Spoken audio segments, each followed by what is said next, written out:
পেশাব করার সময় ভুলেও এই দুইটি কাজ আপনি করবেন না। যদি এই দুইটি কাজ আপনি করেন তাহলে মারাত্মক রোগে আপনি আক্রান্ত হবেন, কঠিন বিপদে আপনি পড়ে যাবেন। এবং আল্লাহ তাআলা নিজে বলেছেন, যারা এই দুইটা কাজ পেশাব করার সময় করবে তারা ধ্বংস হয়ে যাবে, নাউজুবিল্লাহ। স্বয়ং আমার কথা নয়, বিশ্বনবী মুহাম্মদুর রাসূলুল্লাহ সাল্লাল্লাহু আলাইহি ওয়াসাল্লাম 1450 বছর পূর্বে আবু দাউদ শরীফের 18 নম্বর হাদিসের মধ্যে রাসূল পাক সাল্লাল্লাহু আলাইহি ওয়াসাল্লাম বলে দিয়েছেন, আমাদের সমাজের প্রত্যেকেরই তো আমাদের কাজায়ে হাজাতের অবস্থা হয়ে যায়। আমাদের টয়লেট, পেশাব, ইস্তেঞ্জা আমরা সারার জন্য আমরা ব্যতিব্যস্ত হয়ে যাই। আমাদের সবারই তো এটা হয়। আমার প্রিয় ভাইরা, এই পেশাব করার সময় মারাত্মক দুইটা ভুল করার কারণে আমাদের মনের অজান্তেই আমরা বিভিন্ন রোগের মধ্যে আমরা আক্রান্ত হয়ে যাচ্ছি। এটা তো আছেই, এবং আল্লাহ তাআলা অসন্তুষ্ট হয়ে যাচ্ছেন আমাদের উপর।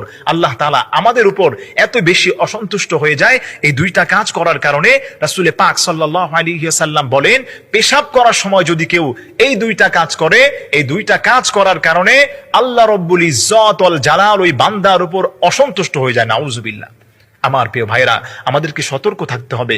আমরা বুঝি না, আমরা না বুঝে এই সমস্ত ভুলগুলো করে যাচ্ছি, কিন্তু এই সমস্ত ভুলগুলো করার কারণে বিভিন্ন রোগ, শোক, বালা, মুসিবত আমাদের উপর আবৃত হয়ে যাচ্ছে।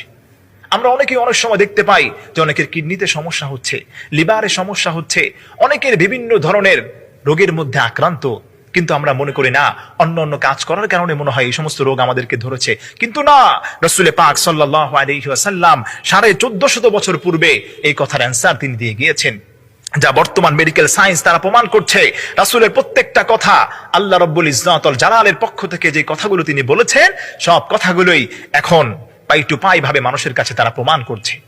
আমার প্রিয় ভাইরা, পেশাব করার সময় অন্তত পক্ষে এই দুইটি ভুল থেকে আপনাকে বেঁচে থাকতে হবে।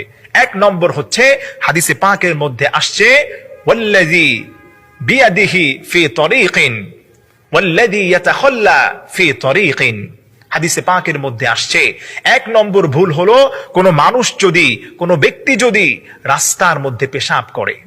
আপনি দেখেন অনেক সময় আমাদের এমন হয় যে আমাদের টয়লেট চাপ দিয়েছে, পেশাব ধরেছে, হুটহাট করে মানুষ যেদিকে চলাচল করে, মানুষ যেদিক থেকে যায় সেদিকে বসে আমরা এই কজায়ে হাজতটা অর্থাৎ আমরা পেশাব করে ফেলি, কিন্তু আমরা জানি না এর কারণে মারাত্মক যে গুনাহ আমাদের হচ্ছে এবং মারাত্মক রোগ আমাদের শরীরের মধ্যে বাসা বাঁধছে।